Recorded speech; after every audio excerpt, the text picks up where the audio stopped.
Ես ողջունում եմ ձեզ, սիրելի ռադիոլսողներ ու ռադիոդիտողներ, դուք միացել եք մեզ 106.5 հաճախականությամբ ռադիո ընդունիչով կամ մեզ հետևում եք սոցիալական հարթակներով, եթերում հետախույզի օրագիրը հաղորդումն է, իսկ դա նշանակում է, որ առաջին խոսափողի մոտ հաղորդման հեղինակն է Վովա Վարդանովը, իսկ երկրորդ խոսափողի մոտ ձեզ համար աշխատում եմ ես, Սաթենիկ Զախարյանս։ Ողջույն, պարոն Վարդանով։ Ողջույն։ Ես ուզում եմ անդրադառնանք վարչապետ Նիկոլ Փաշինյանի օրերս արված հայտարարությանը, որում մասնավորապես ասվում էր, որ շարքային պայմանագրային զինծառայողի աշխատավարձը, այսպես ասած, կարող է լինել մինչև 700,000։ Ես ուզում եմ տեսականորեն մոտենանք այս հարցին հասկանալու համար, դա ինչ թիվ է, արդյոք միտում ունի շահագրգռելու նաև մարդկանց, ովքեր օրինակ չունեն աշխատանք եւ գնան ծառայեն եւ այդպես նաև լրացնեն այն բացը, որ մենք հիմա ունենք բանակում, թե ինչ որ այլ նպատակ է հետապնդում, ինչ եք կարծում։ Դե նախ տեխնիկական վերցնենք, ասենք, փորձենք տեխնիկական վերլուծենք, հետո անցնենք, ասենք, իր ուրիշ բաղադրիչներին։ Տեխնիկական Հայաստանի վիճակի է Հայաստանի Հանրապետությունը ի վիճակի է նման աշխատավարձ շարքայինին տալ։ Իսկ սերժանտին ինչքան, իսկ լեյտենանտին չի կարա չէ, ասենք, սերժանտը ավելի քիչ ստանա, քան շարքայինը, կամ փոխգնդապետից շատ ստանա, ասենք, շարքայինը։ Մենք ի վիճակի ենք նման աշխատավարձ տալ։ Ոնց որ թե այդ կես տարիով կրճատելը նաև ֆինանսական էկոնոմիայի մասին էր խոսքը։ Ինչ են անելու այն ով որ հիմա ծառայում է 300,000 ստանում, 350 ստանում բանով քննություն հանձնելով մինչև 400 իրանց աշխատավարձն են հանելու, թե նոր ընդունվում իրանցը 700 են անելու, այն մյուսներին պահելու են այդ 400-ի սահմաններում։ Ես մի քիչ կասկածում եմ, որ Հայաստանի Հանրապետությունը այդ ֆինանսական բեռը կարի իր ուսերին առանց լուրջ տրավմաների։ Վերջապես հիշենք, որ մենք 1 միլիարդ ամեն տարի գրեթե վերցնում ենք այս վերջի տարիները պարտքով փող,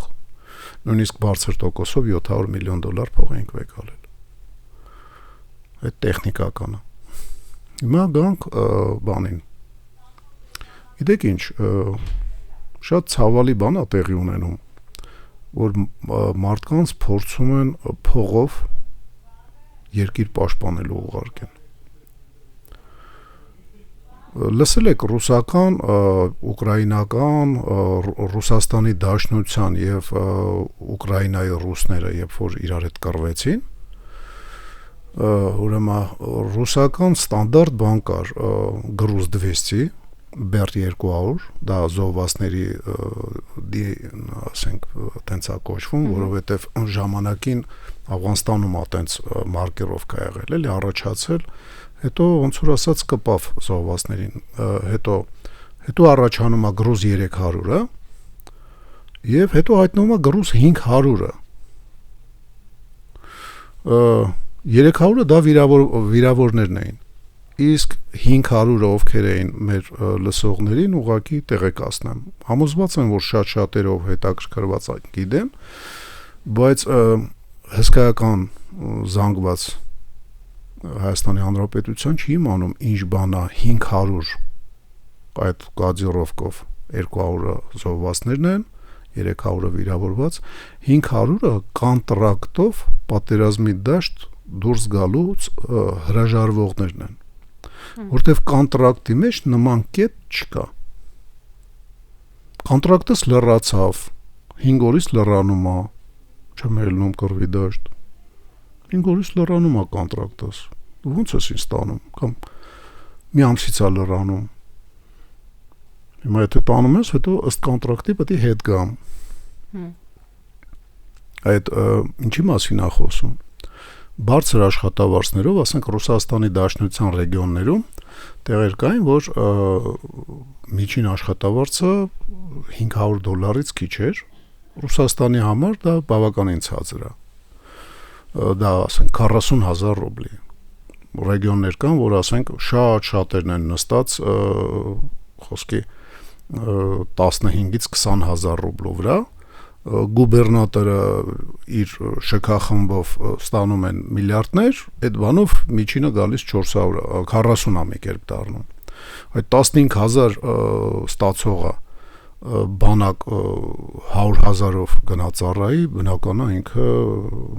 պիտի որ հավեսով գնար, բայց ծառայելն ուրիշ է, ասենք, բան աշխատավարձով, ուրիշ է մարտական գործողությունների մասնակցելը։ Եվ Ռուսաստանը, քանի որ պատերազմ չի բանանում եւ օրենսդրական դաշտը իր այդ հատուկ մարտական օպերացիա չէ, հատուկ ռազմական օպերացիա անունը դրել, ասենք, փորձում է խափի հանրությանը, թե չգիտեմ ինչ անում, ասենք, իրանց գլխավոր հրամանատարը արդյունքում շատ շատերը այդ ելքից օգտվելով խուսափում էին մարտի դաշտ դուրս գալուց, որովհետև իրանք աշխատավարձի համար էին գնացել։ Մարտի դաշտ կամավոր դուրս գալ, իսկ բանը պայմանագրայինը դա կամավորն է, որը որ աշխատավարձ է ստանում, բայց ինքը կամավոր է եկե։ Եվ կամավոր մարտի դաշտ դուրս գալը դա այդ շատերի մեջից այնքան էլ մեծ տոկոս չի կազմում։ Այո։ Գիտակից ոնց որ ասած պայմանագրայինները։ Համենայն դեպս Ռուսաստանը այդ լուրջ խնդրեմ ունեցավ, շատ լուրջ, լրջագույն կարելի ասել։ Հազարավոր մարդիկ չէ, տասնյակ հազարներով դատական ու դատախազական, ասենք, ատյանները ռազմական հեղեղել էին իրանց գրություններով եւ շատ շատերը ծառայությունից դուրս եկան կոնտրակտը, ասենք, խախտելու պատճառով եւ իրենց ոչ մի բան չես կարող ասես։ Իսկ մենք համոզված ենք, որ մեր մոտ նման բան չի լինի։ Մենք համոզված ենք, որ մարտական գործողությունները, որ կարող է լինեն, մենք անպայման, ասենք, անունը պատերազմ ենք դնելու օֆիցիալ։ Կարող ենք էլ ստիպված լինելով, ասենք, պահպանել բանա տրիպերների շարքում մնալու համար, ասենք, այդ տրիպը սպասարկող շարքում մնալու խաթր թուրքերի հարձակման դեմ առնելուց, չասենք, սա պատերազմ է։ Ասենք, հատուկ գործողություն, բանա դիվերսիոն, եսիմինչ ահաբեկչական խմբերի դեմ առնելու համար։ Այդ խաղերը մշտական արվում, չէ, նույնիսկ ասենք թուրքական բանա զորախաղերի զգալի մասը արտիլերիայով, տանկերով, ավիացիայով, բանով հակահաբեկչական է կոչվում։ Նույն ձևով այդ իրավական բանը դաշտում, ոնց որ ասած, ագրեսոր չերևալու համար հնարավոր է, չէ՞, մենք էլ ասենք, որ սա պատերազմ չի, սա չգիտեմ ինչ է, կամ ստիպված լինենք, ասենք, մենք նախահարցակ լինենք, այդ նախահարցակ լինող ստորաբաժանում ամբողջությամբ դուրս կգա մարտի դաշտ, թե մարդիկ կասեն, հե, կոնտրակտ, ես կոնտրակտում ես պետք է կազարմա գնամ, կազարմայում քնեմ, մեկ-մեկ մնացած վաղ տունը լինեմ, հա, մեկ-մեկ էլ պետք է դուրս գամ, ասենք, կրակադաշտ կրակելու, վարժանք որպես։ Այսօր ես ինձ տանում, չէ, ախպեր, կոնտրակտս մի խախտի, իսկ մենք իրավական երկիր ենք, չէ, փորձում սարքենք։ Ճիշտ է, շատ անօրենություններ կա, անգամ կոնստիտուցիայի խախտումներ կա ու լրջագույն, ասենք, որի համար վաղ թե ուշ բոլորը պատասխան են տալու, բայց մենք ուզում ենք օրինական երկիր ունենանք եւ օրինական երկիր ունենալով նման բաներ հաշվի չառնել չես կարողանա։ Ծեծելով մարդկանց կռվի դաշտ չես տանի, եթե ինքը իրավաբանորեն ճիշտ է։ Այո։ Չի ուզում է դա ու վերջ, որովհետեւ ինքը չպետք է գնա, իսկ կոնտրակտի մեջ գրես, որ ինքը պատերազմի պիտի մասնակցի, կոնտրակտի ժամկետներից դուրս, կոնտրակտի բանից դուրս, լիքը մարդ չեն գա։ Ուզում ես միլիոն դիր, ուզում ես 1.5 միլիոն դիր։ Երկիր պաշտպանելը, երբ որ բանը մոբիլիզացիա չկա, դա փոքրաթիվ կամավորների գործն է։ Եվ այն մարդկանց, ովքեր որ ստանձնել են այդ պաշտպանության նախարարությունում մարտի դաշտ դուրս գալու ֆունկցիաները կատարել։ Էլի կամավորական սկզբունքով, կարճ ասած, կամավորներն են բանում։ Ուղղակի շատ շատերը այդ բառի իմաստը լավ չեն հասկանում։ ժամկետայինը չէ, իրեն պրիզիվ են արեն, բայց պայմանագրային հետի այն մարդն է, ով կամավոր է մտել այդ գործի մեջ։ Եվ եթե ինքը կամավոր մտել է այդ գործի մեջ, բայց մարտի դաշտ չի ուզում դուրս գա, չես էլ կարնա տանես։ Իսկ եթե այն կետերը մտնես, որ կարող ես տանել, ուրեմն մարդիկ շատերը դուրս կգան հիմա, ոչ թե կընդգրկվեն։ Մի երկու հոգիով գրել կարդալ չգիտի, կմնան, հետո իրանց մանր տարերով sense կոնտրակտի ներքևը կասեն, տես sense բաներ, այն որ բանկի մեջ բանա սրիկայություն են անում, էս մեծ ասում են քեզի 10 միլիոն դրամ փող ենք տալի, ոնց փոքր sense տողերով էթում է որ խոսքի մի հատ ավել փրշտած խոսքի 10 միլիոնը դառնում է 15 միլիոն բդի վերադարձնես բան։ Այդ նման վերաբերմունքը դա միայն անգրագետ մարդկանց վրա է, իսկ գրագետ մարդուն արդեն չես ներգրավի։ Ինչ ես ուզում անես, լյումպենիզացիա անես զինված ուժերի,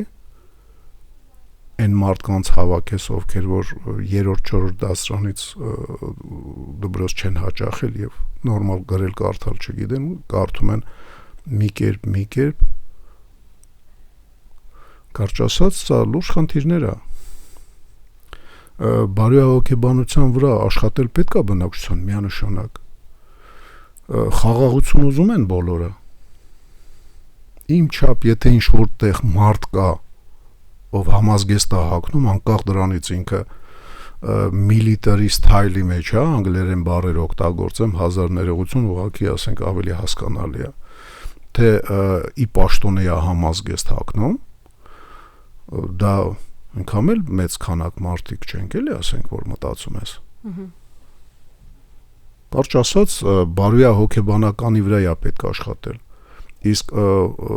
մեզ, ովքեր որ այդ համազգեստ հագնողները ամենաշատն ենք երազում խաղաղության մասին, մեզ մաքսիմալ ձեն չեն տալի։ Նայեք, օրինակ, բանա, մեր լրատվամիջոցներում գրեթե չես հանդիպում, բացի ասենք ոմայի կայքերում եւ էջերում եւ ռազմական գործով զբաղվող ասենք մի քանի կայքում, ասենք դետք լրատվամիջոցը, ընդ ռազմիկը մի երկու հատ, բայց դա լայն տարածում չունեցող էջեր են, էլի ասենք։ Մենակ այնտեղ կհանդիպես, որ գերմանական զինվորականները ֆուտբոլի առաջնությունը սկսելուց դուրս են գալի դաշտ շարքով մի 50 հոգի եւ իրենք են գնդակը ներս գցում։ Ֆրանսիայի հարավային քաղաքներում, ասենք, եւ Փարիզում ա եղել այդպես բան, զորախաղեր են անցկացվել անմիջապես քաղաքում բնակչության աչքի առջև։ Նորվեգիայում եւ Շվեդիայում բանակի օրեր կա, երբ որ զինվորականները ոչ թե պարադնի հագնված, այլ ուսապարկերով, զենքերով քաղաքի մեջ ուղղակի քայլում են։ Մեկը մյուսից ասենք 3-ից 5 մետր հեռավորության վրա մարտական կալոնաներով են քայլում, ոչ թե շարքով, բաղնիկ են էտում, բան չէ։ Դա նշանակում է, որ ռազմահայրենասիրական աշխատանք է կատարվում, դա նշած բավականին լիբերալ պատերազմից խուսափող երկրների մասին էր խոսքը։ Իսկ մենք շրջապատված այսպես հարևաններով մաքսիմալ աշխատում ենք ռազմահայրենասիրականի մասին, ոյ, հանգարց ու հանգարց, վավա, ինչ ես խոսում, դրա մասին ավել խոսալ։ Այն որ պնեն մեկ-մեկ ասենք абսուրդ բաներ անում, հավաքում է ժուրնալիստներին ինչ որ աշխատանք է կատարում, չէ, ասենք ժուրնալիստներին հավաքում է ու տանում ասում է հանգարց չնկարեք։ Դի նույն խաբանն է, էլի, հանգարց ու հանգարց պաշտպանության նախարարության կայքը ագրեսիայի դրսևորում չցուցաբերի, որ մեր բնակչությունը հանգարց չվախենա։ Բնակչությունը պետք է չվախենա ուղակի իր բնակչությունը, տոյս իր զինվորականներից, որպեսզի ուրիշի զինվորականը իր կյանքի վրա ասենք խաղադրույքներ չդնի։ Կարճ ասած չսպանի, սպանելու հնարավորություն չստանա։ Կարճ ասած շատ սխալ եմ համարում ռազմահայրենասիրական աշխատանքը այսպես թերի պահելով հույսը դնել մենակ գումարի վրա։ Նույն բանն է, ոնց որ ժամկետը կրճատում ես, իսկ բանը ՆԶՊ-ն իրական նախնական զինվորական պատրաստություն չես դարձրել։ Այո։ ու բանը դրա հետ միասին պայեստազորը նորմալ, ասենք, ամեն տարի պայեստազորայինները գոնե առաջի կատեգորիան, ասենք հաշվարկի հետ, կարծեմ միջև 35 տարեկան, ամեն տարի գոնե մեկ անգամ, ասենք, չի կանչվում բանը դասընթացների 10-ից 25 օր։ Էդի չարած ոնց ես կրճատում։ Նույն ձևով ռազմահայրենասիրական քարոզը չարած, ժողովրդին չսովորացրած, որ ասենք հայրենիք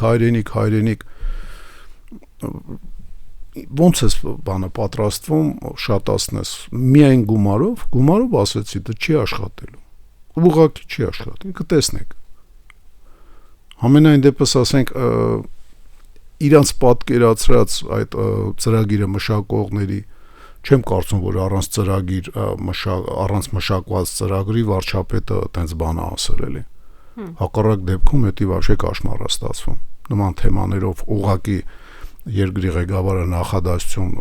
արտասանի շատ մեծ բան է, էլի, պիտի ծրագիր լինի։ Այդ ծրագիր մշակողները հասկանում են, որ ցանկացած ծրագիր մշակելուց պետք է դաշտում մշակես, պետք է ի վիճակի լինես իրեն դաշտում կիրառել։ Իսկ դաշտը միայն քո քաղաքացիները չեն իհարկե, նաև քո երկրի հարևան երկրների զինված ուժերն է, իրանց դոկտրիններն է, իրանց բնակչության մեջ տարվող, ասենք, ռազմահայրենասիրական, ասենք, կամ ուրիշ ձև ասած հայացիացության քարոզն է, չգիտեմ, ինձ թվում է դա լուրջ խնդրահարույց բան է, էլի, ասենք, ընդհանրապես ժամկետային զինծառայողը արդեն երբ որ դուրս էր գալի ծառայության այդ ուրիշ տղեկ են դառնում, մանավանդ երբ որ դիրքապահ է դառնում ժամկետայինը, նրանք ուրիշ տղեկ են։ Ճիշտ է, հետո վերադառնում են տուն, հասարակությունը իրանց կես տարի հետո սիրուն ճիլոտիներ տալով բացադրում է, որ իրական կյանքը էդի որտեղ հաց ընդեղ կաց,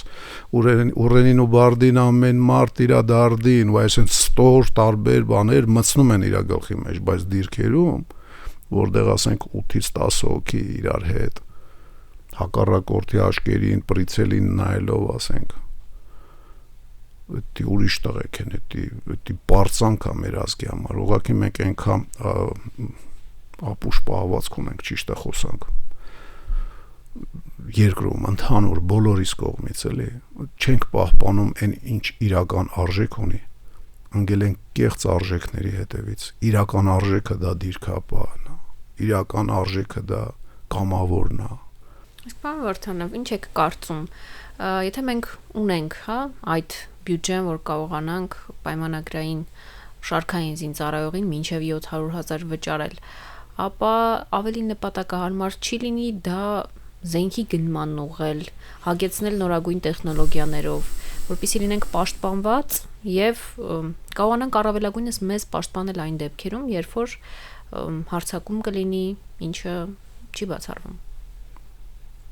Ես չգիտեմ ով ասենք բաներին ասել, այս ռազմաքաղաքական վերնախավին, ով որ իրական ռազմական ֆինանսների հետ ասենք անգամ անկերություն չեն անում, ով է իրանց ասել, որ պայմանագրայինի եւ ժամկետայինի ֆինանսական ծախսերը մեծ տարբերություն ունեն։ Ով է իրանց այդպես բան ասել, էլի, ես չգիտեմ։ Ուղղակի ժամկետային զինծառայողի վրա դու գումարը ծախսում ես իրան սպասարկելու վրա եւ իրեն զինվոր դարձնելու վրա։ Եթե դու սպասարկումը դնում ես աշխատավարձ որպես եւ ժամկետայինի փոխարեն պայմանագրային է, եթե դու իրանց թնդանոթի մեջ չես պահելու, դու իրանց վրա էլի ծախս պետք է անես, որը իրանց մարտունակությունը բարձրացնես։ Ոնց որ պարտավոր է իր անել ժամկետայինների հետ։ Եվ վերջի տոք նույն գումարն է գալի։ Ուղղակի մեր անձնակազմի թիվը պակասելու է։ Դրա լուծումը, ասում եմ, դա ՆԶՊ-ն ռեալ նախնական զինվորական պատրաստություն դարձնելն է եւ պայեստազորի հետ ռեալ աշխատել, ոչ թե ստորաբար էկոնոմիայից ելնելով, տնտեսելու, ասենք, նպատակից ելնելով 3-ից 10,000 հոգի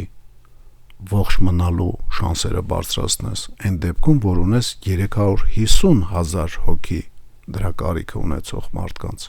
100 անգամ ավել մարդ էլի։ Կարճ ասած, ես չգիտեմ, մտածել պետք է, հաշվել պետք է, բայց ավելի շատ աշխատել է պետք, քան սենց առանց աշխատանք, սենց ինչ-որ որոշումներ կայացնել և առաջ տանել, ինչա որոշել ենք։ Գիտեք ինչ, օրենքներ կան, որ ընդունվում են անկախ ռազմական գործից, դա իմ մեջ ասենք իմ կրթությունն է խոսում։ Այդ օրենքը մտնում է մի տարի հետո, կես տարի հետո, որովհետև իր տակ բազա է պետք մտնել։ Ես հիշում եմ սովետական միության ժամանակ օրենք էր ընդունվել 80 թվականների սկզբին կարծեմ, թե կեսերին, արդեն 86 թվին, երբ որ ես ընդունվել է, այդ վաղտ այդ օրենքը արդեն գործում էր, ուրեմն 2 տարի ուշ պետք է մտներ ուժի մեջ, կալանավայրերի հետ կապված ինչ-որ օրենք էր, միջև անհրաժեշտ ինֆրաստրուկտուրաները, օրենքները, ասենք օրենսդրական ակտերը, նախարարների հրամանները, վարչության պետերի շրջաբերականները, եսի մինչև այդ ամեն ինչը միջև արվի, նոր մտնի ուժի մեջ։ Իսկ պաշտպանության նախարարությունը շատ ավելի լուրջ կառույց է, քան կալանավայրերը։ Շատ ավելի լուրջ է։ Ճիշտ է, հիմա ասենք մեր ձերբակալվածների ու կալանավորվածների թիվը սարսափելի աճել է, երևի հսկայական կոռուպցիայի բանը աճել է վերջի տարիներում, կոռուպցիան երևի շատացել է, որտեղ կոռուպցիայի դեմ պայքար որպես չի, ասենք, հեղափոխությունը սկսեց երևի կոռուպցիաներներին հոգնան ձերբակալելով, բայց մեկը զինվորականները ավելի շատ են, քան կալանավորները։ Ամենամեծ մարդկանց, ասենք, բանը, եթե ԿԳՄՍ-ն է, ոնց որ ասած, ում վրա տարածվում է դպրոցականների, երկրորդը բանակն է։ Կալանավայրերի հետ կապված ամեն ինչ, ասենք, աշխատում են մի քիչ խելամիտ, կալանավայրերի վիճակը բարելավված է, բավականին լուրջ, ես ասենք, տեղեկացված եմ, բավականին լուրջ, այն կալանավայրերը, որոնք չեն համապատասխանում որոշ նորմերի փակում են,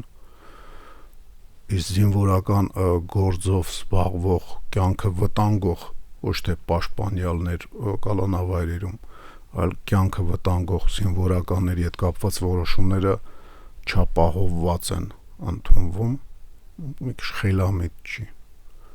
ու անարդարացի այդ զինվորականների կյանքերի նկատմամբ։